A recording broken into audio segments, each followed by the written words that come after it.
I have so many friends going to your countries trying to get rich. Our prosperity depends, above all, on peace. The United States will partner with the countries and organizations like the African Union that lead successful efforts to end violence, to prevent the spread of terrorism. Hello, welcome back to my YouTube space. I am the Kenyan Beast, of course. We are doing it the African way every day, every time. Now, the video I'm going to show you today is a video of Donald Trump addressing African leaders. The leaders from Uganda, Cote d'Ivoire, Ethiopia, some countries here, and the AU chairman back then. Now, it's a video that not recently, but the things that were talked on this video, sometimes I say personally that Donald Trump is one of the presidents who maybe thinks about Africa. But again, on the other hand, I pity how we as African leaders, we can be summoned by one leader and be given lecture, and yet us, we can never summon him. Now, I'm going to react so much on how African leaders, they are being summoned to be told, this you are doing good, this you are not doing good, just like students. First of all, I want you to watch this video of Donald Trump, and then we go talk on it. Thank you very much, General. I appreciate it. And I'm greatly honored to host this lunch, to be joined by the leaders of Cote d'Ivoire, Ethiopia, Ghana, Guinea, Nambia, Nigeria, Senegal, Uganda, and South Africa. In particular, I want to thank President Condé, who is representing the African Union. Thank you. Thank you. In this room, I see partners for promoting prosperity and peace on a range of economic, humanitarian, and security issues. We hope to extend our economic partnerships with countries who are committed to self-reliance and to fostering opportunities for job creation in both Africa and the United States. Africa has tremendous business potential. I have so many friends going to your countries trying to get rich. I congratulate you. They're spending a lot of money. But it has a tremendous business potential and representing huge amounts of different markets, and for American firms, it's really become a place that they have to go, that they want to go. 6 of the world's 10 fastest growing economies are in Africa. Increasing American trade and investment across diverse industries, including agriculture, energy, transportation, healthcare, travel, and tourism, will further transform lives throughout the continent. Secretary Tillerson and the U.S. Millennium Challenge Corporation are already considering an investment worth hundreds of millions of dollars in Cote d'Ivoire, which has made impressive economic reforms, really done a tremendous job. We also hope that African firms like the company Sasol consider making investments in the United States. Sasol, as an example, is building a $9 billion petrochemical plant in Louisiana, which will bring new jobs to the state, and really hardworking Americans will be manning those jobs. But we cannot have prosperity if we're not healthy. We will continue our partnership on critical health initiatives. Uganda has made incredible strides in the battle against HIV/AIDS. In Guinea and Nigeria, you fought a horrifying Ebola outbreak. Nambia's health system is increasingly self-sufficient. My Secretary of Health and Human Services will be traveling to Africa to promote our global health security agenda. Yet we know that our prosperity depends, above all, on peace. The United States will partner with the countries and organizations like the African Union that lead successful efforts to end violence, to prevent the spread of terrorism, and to respond to humanitarian crises. I commend your troops currently serving in the field. Very brave, very, very brave what they're going through. As you well know, too many people are suffering from conflict in Africa. In the Central African Republic, the Congo, Libya, Mali, Somalia, and South Sudan, among others, they're going through some very, very tough and very dangerous times. Terrorist groups such as ISIS, Al-Shabaab, Boko Haram, and Al-Qaeda also threaten African peace. The United States is proud to work with you to eradicate terrorist safe havens, to cut off their finances, and to discredit their depraved ideology. And a number of you have told me, actually last night, that we've been doing a very good job over the last 6 or 7 months in particular. We're closely monitoring and deeply disturbed by the ongoing violence in South Sudan and in the Congo. Millions of lives are at risk, and we continue to provide humanitarian assistance. But real results in halting this catastrophe will require an African-led peace process and the sincere, really sincere commitment of all parties involved. And I know you're working on that, and you're working on that very hard. To assist in these efforts, I'm sending Ambassador Nikki Haley to Africa to discuss avenues of conflict and resolution, and most importantly, prevention. Lastly, I want to discuss our partnership against a global challenge. Today, the world faces an enormous security threat from North Korean regime. We must all stand together and be accountable in implementing United Nations sanctions and resolutions in response to North Korea's hostile and menacing actions. We believe that a free, independent, and democratic nation, in all cases, is the best vehicle for human happiness and success. Thank you for joining me for this critical discussion of the challenges and the opportunities facing our nations. Africa, I have to say, is a continent of tremendous, tremendous potential.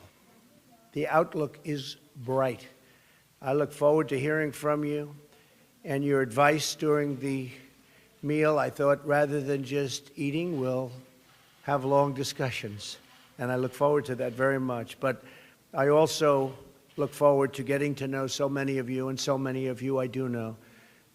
And it's an honor. It's an honor. And I really want to congratulate you. Growing very fast, economically and in every other way. You've done a terrific job. You've had some tremendous obstacles placed in your path, but you have done really an absolutely incredible job. So I want to thank you, and I look forward to our discussion. Thank you. Thank you all very much. Welcome back. Now, Donald J. Trump is here, and African leaders are sitting in front of him, and he is reminding them how Africa is so rich, how Africa has grown economically, and how people are benefiting from Africa. Now, there's a statement he said that a lot of my friends are coming to your countries and they are benefiting. And that sentence needs to be underlined. When he mentions a lot of my friends are getting rich or are trying to get rich in your country, speaks a lot. Because these friends of Donald Trump who are trying to get rich from Africa, they're France. These friends are Germany's. These friends are Russia. These friends are China. These friends are all these Western countries that are running to Africa trying to get rich.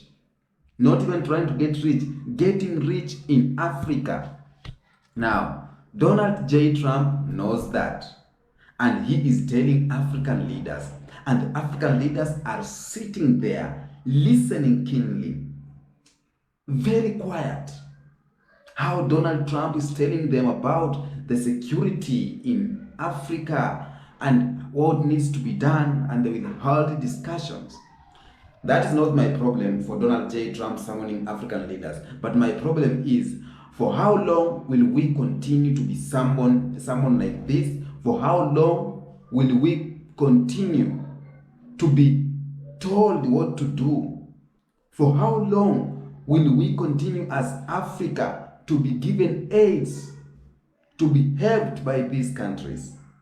I know some of you say that Donald J. Trump has the heart of Africa in him. Some of you saying that Donald Trump is good for Africa, but some of you saying that Donald Trump is not good for Africa. But personally, I see he's just right telling Africans leaders the truth.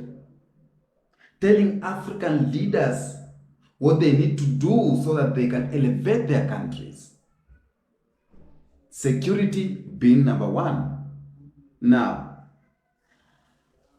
what worries me is how these leaders from Western countries managing to call all these African leaders and to talk to them, to direct them, to give them these speeches, and yet black leaders or African leaders can never try even one day to call a president from America, come, we need to talk. Or to call presidents from Europe.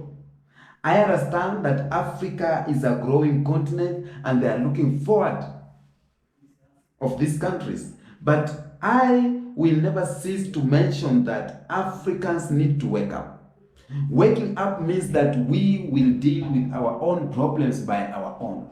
Waking up means that we will not be controlled like school kids. Waking up means that we don't want any foreign interference in our continent because we never interfere. Africa does not interfere in foreign countries' politics, elections, economy, social, and everything. They never do that. But when will this stop? And that's what I'm looking forward. Now, Donald J. Trump, as I think on my own mind without any research and everything, I think he's a good guy for Africa. But I get it sad African leaders sitting here and this US President Donald Trump is talking to them and giving them lectures and telling them what to do and even congratulating, you have done here well, continue with that spirit, you are going far. Who does that?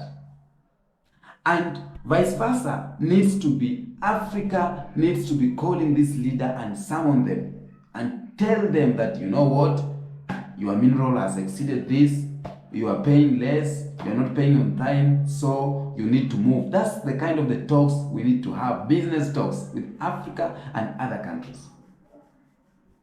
But how Donald J is speaking knows very well that Africa is no longer there because they know what they are doing to Africa. They know the cause of the wars that is happening in Africa. They know that these countries are fighting and the fight will never end soon simply because we are going to sponsor it. They know. They know. So the issue of telling Africans about security, here we call it not ignorance, but there's a name we call it, like you are pretending to care, but you don't care. You are pretending to praise Africa about here, the resources you have good now, you have good security, but yet deep down, you know that your government is behind all the wars and all the chaos that's happening in this country. As far as I'm joining, or as far as I'm saying Donald Trump is a good president, or Donald Trump will not interfere with Africa affairs, but I will blame my own leaders here. And my own leaders here, about all of them, they are sellouts. They are sellouts. Now they are here respecting Donald J. No one is echoing a word, listening to the king, the president of the world, the superpower president. And yet, after the other day, they will, there's no people and things that's happening. It's hard. So, I want you to tell me what you picked from this speech of Donald Trump to African leaders For me, I picked him lecturing African leaders. I picked how he said that his friends are coming to win or to get rich in Africa. That means that the friends of Donald J. Trump, they are coming to exploit Africa and getting rich without proper certification and proper license, and even without giving jobs to the local people. That's how he is going to lose or to win. So, tell me what you think on the comment section about this video about Donald J. Trump. Until next episode, he say peace be with you.